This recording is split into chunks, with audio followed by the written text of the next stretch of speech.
Oil rose for a second day in New York amid the easing concern that Europe's debt financial instability threatens demand and speculation crude stockpiles shrank last week in the U.S. Prices advanced as much as 1.1% after a report that China may invest in Italian economy countered signs of contagion in the region's sovereign debt crisis. An Energy Department report Wednesday may show supplies declined for a second week. London traded Brent premium to West Texas immediate futures shrank to the lowest in 3 weeks after OPEC said Libya will be able to restore in 6 months most of its oil production halted by fighting. Crude for October delivery climbed as much as 94 cents to $89.13 a barrel in electronic trading on the New York Mercantile Exchange and was at $88.94 at 8:35 a.m. Sydney time. Brent oil for October settlement decreased 52 cents or 0.5% to $112.25 a barrel on the London-based ICE Futures Europe exchange yesterday. The Energy Department report may show crude inventories slid 3 million barrels last week, according to the median of 10 analysts estimated in Bloomberg News survey.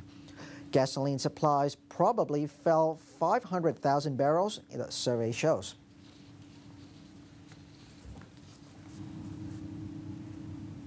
Let's talk more about oil with our analyst from the Thai Oil Public Company Limited คุณพงษ์พันธ์อมรวิวัฒน์สวัสดีค่ะคุณพงษ์พันธ์ สวัสดีครับ สวัสดีครับ We would like to hear your current evaluation of the oil price both internationally and locally. Okay, for the global market, we see the oil price actually dropped since the end of last week quite significantly. And the main reason for the drop is from the poor sentiment on the market, especially the concern on the demand on the European side, especially with the situation with Greece. Right. So we have the price of oil for WTI and Brent dropped since the end of last week. And however, last night the WTI bounced back a little bit. Now at closing last night at $88.19, and Brent closed last night at $112.25. But the significant drop reflected in the Singapore price yesterday, where we saw the gasoline and diesel price for the Singapore market both dropped by approximately about $4 per barrel. And that actually prompted the local retail price at the gas station in Thailand to drop 2 days in a row. Combined for the gasoline pool, we have the drop of 90 stang per liter, and diesel it will drop tomorrow by 50 stang per liter.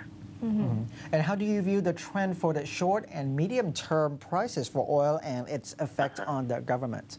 Well, for the short and medium term, we believe that the price of oil for the global market will probably maintain the current range of approximately, for Brent would be about 108 to 118, and WTI to be in the range of $82 to $92 per barrel. Right now, we're right in the middle of that range, so you could see the price of oil fluctuate a little bit, with the news. Electronically, we already see today that WTI already jumped about almost $1 today. So we will have quite a bit of swing of oil with the news coming out and the marketplace on the sentiment of the news. So short-term wise, average price will be approximately the same, but we will see the swing in the range of about $10. And what is the likely oil consumption in Thailand for the rest of this year until the next year, now that we're having cheaper oil prices and also the first car buyer incentive by the government? That should help, in terms of boosting up the demand locally in Thailand.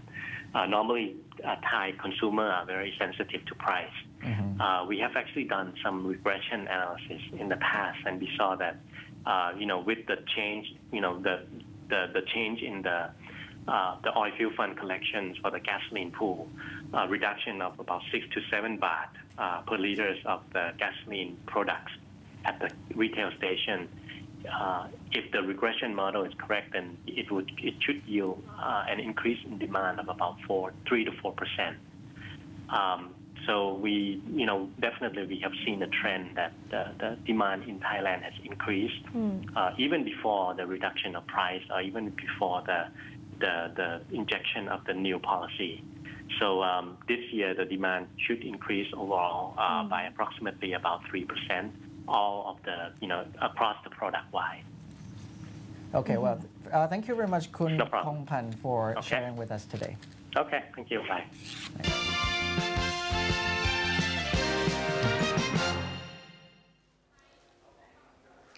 The ASEAN Economic Community will begin in just about 4 years, and by that time, the consumers' behaviors might be changed. So the business people need to adapt themselves in order to cope with the changes. And today, in OIE Forum, we have the suggestions from the experts to deal with the changes. Thai business newspaper Krungthep Thurakit has organized OIE Forum AEC 2015, the challenges and opportunities for Thai manufacturing industries, to educate entrepreneurs to handle the changes that the upcoming integration brings.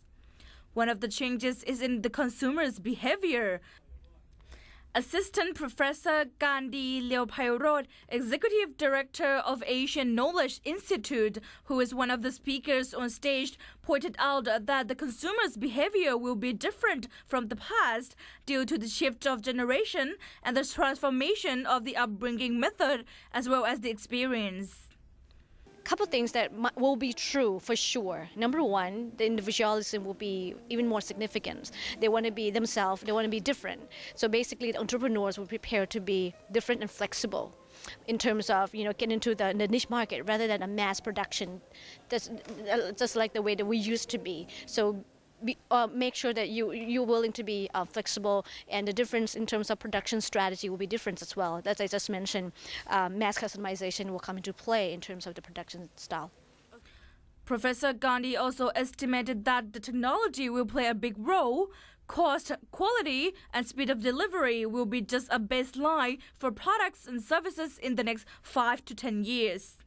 Use up the proper technology. This is something to be the key, because it's something that to help you communicate, to understand the market much better than the conventional way that we have done in the past. The changes will happen in a couple of years as all ASEAN countries will unify to be one market. The SMEs entrepreneurs should adjust themselves in order to turn this transformation period into business opportunities.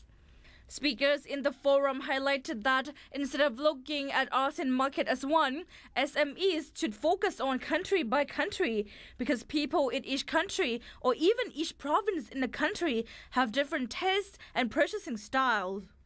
Business people can begin by learning their culture to help understand the people and the market. We have to learn different culture first, because the culture and the consumer behavior is quite very important.